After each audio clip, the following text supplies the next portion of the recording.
I'm like in the middle of my secular humanism essay right now that Mr. Dwight gave us, and I'm like stuck. And so since I'm a world famous YouTuber, I came to YouTube for help. So if you guys have any information, put it in the comments below, but I'm gonna tell you what I have right now.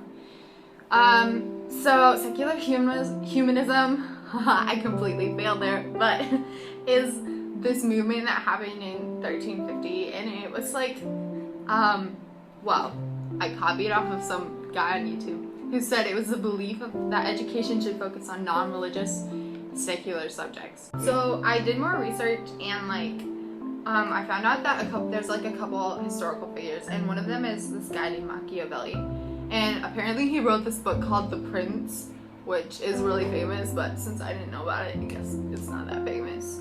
Anyways, and so he said that strong leadership shouldn't be based on moral question and should be more based on like the desires of the people and like the good of the state. And I guess that's like sort of some sort of thing for secular humanism, where it's like morals don't count and it's more about the good of the state.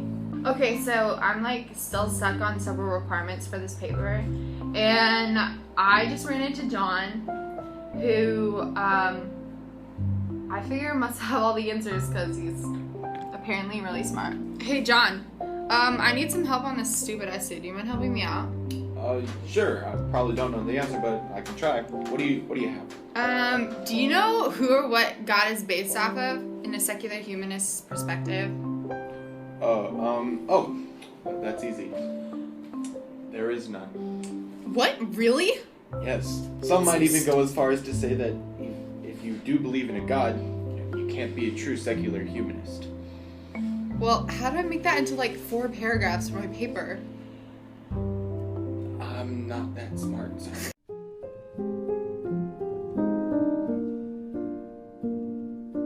So, like, in a sense, you can have an afterlife. You can't have an afterlife because there's, like, no God. That is very true. Well, thanks for your help. Glad I could help. Okay, so Mr. Dwight gave us, like, an extension, and I'm going to use this time to, like, go around and ask people what they think about secular humanism and if they, like, know anything about it. So, here goes nothing. Okay, so, like, I went to the library, and now I'm looking for people who have some idea of what the heck my project is about. And Genku, can you answer a question for me? Oh yeah, sure. Okay, so in the standpoint of like a secular humanist, what is morality? Okay. Come take a seat. I'll explain this to you. Alright. Well, morality is the principles concerning the distinction between right and wrong or good and bad behavior, a particular system of values and principles of conduct, or the extent to which an action is right or wrong. Really? It is. Wow. I'm so glad you asked me this question because just a couple weeks ago, I did a project on morality. What? No way. Yeah, for real.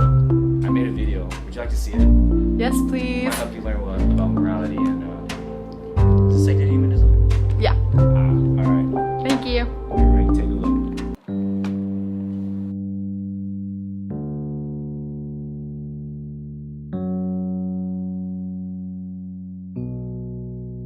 And audio sync.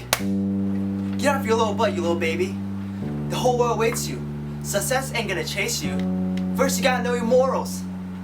I looked it up on Google, and it told me that the standard of behavior and the principle of right or wrong, I really hope that you got some. Family struggling. I ain't a rapper. I'm just here to talk about morals, cause I got some. This brings me to great sorrow. You can't ignore this. But the truth is, all people recognize some moral codes, that the things are right or they are wrong. The world we are living in, rules that are supposed to be followed, the right or the wrong implies for a higher standard of law. And law requires a lawgiver. The world we are in, rules that we are supposed to follow, the right or the wrong implies for a higher standard or law. A law requires a lawgiver. This moral law transcends humanity. The moral law requires a universal lawgiver, more conscious and getting off me. People want justice for the wrong, but who is this lawgiver? This is moral argument. Is it Buddha or Allah?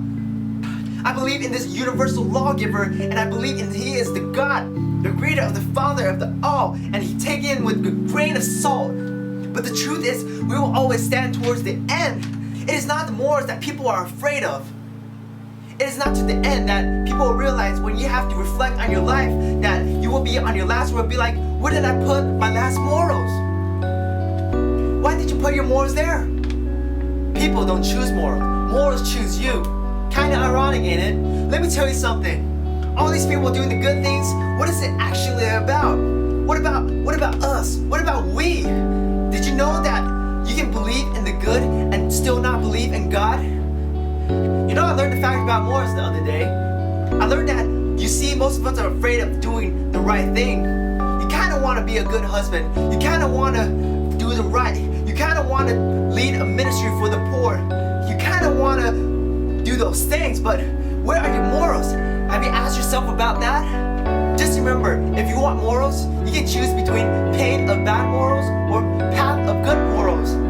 Sorry about this life, but you only have one chance. You better choose now because there ain't an overtime in life. You can't go back and make brand new beginnings. No basis for morality equals no hope or no meaning of life. But let me tell you this, without God, there will be no objections or basis of morality. No life and no reason to live. Yet, all these things still do exist, and so does God. I'm just about morals. Hey!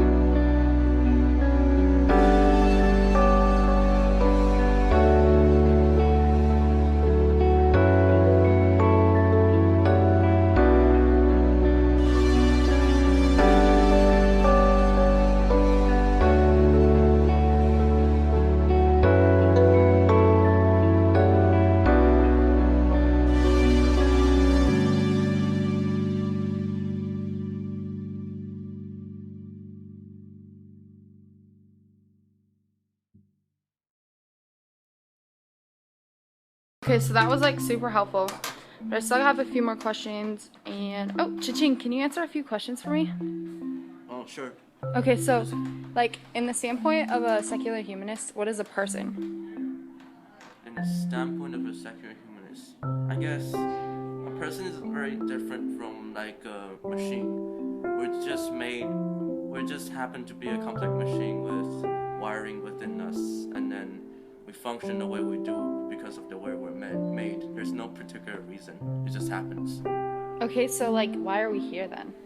No particular reason, I guess, because since we're machines, it was just think of it like this: like the world was made in this, happened to be there, and then we happen to be the best fit for this world, and we survive in it.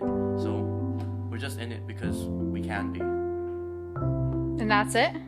Basically. Awesome, thank you. So what I've learned today and yesterday is this. In secular humanism, basically there's like no God. And as people, we're like machines, simply here to exist. There's like no afterlife either. And this idea has evolved from 1350 with historical figures like Machiavelli, who have given us ideas about how the good of the state should always come before your moral principles. The biggest goals of secular humanistic ethics are human happiness, social justice, and the freedom of the individual. Hopefully I get a good grade on this assignment. Bye guys! All around me are familiar faces, worn out places, worn out faces.